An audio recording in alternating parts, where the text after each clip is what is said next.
Cake diet debate, shortcake emoji. So last week, my roommate Jess and I decided to do something wild, actually follow through on a diet.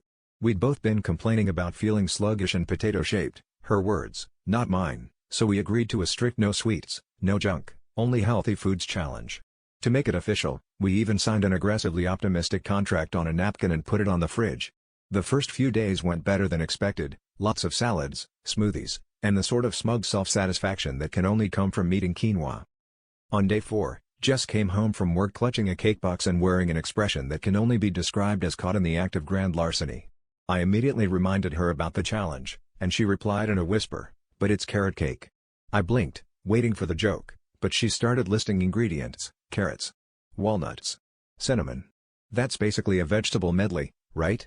We consulted Google, then argued for 10 minutes about whether cream cheese frosting counted as dairy or a condiment, like ranch. The justification spiraled. Jess claimed the walnuts made it heart healthy. I argued that cinnamon is basically a spice, and since spices are plants, we were basically eating a garden in cake form.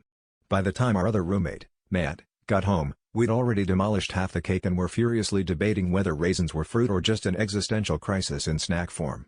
Matt, taking one look at our frosting-smeared faces, shrugged and grabbed a fork, declaring, "Well, if it's salad, count me in." By the end of the night, the cake was gone and the only thing we'd lost was the willpower to resist second helpings.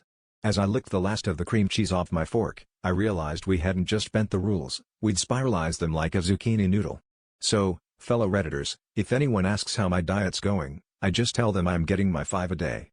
One slice at a time.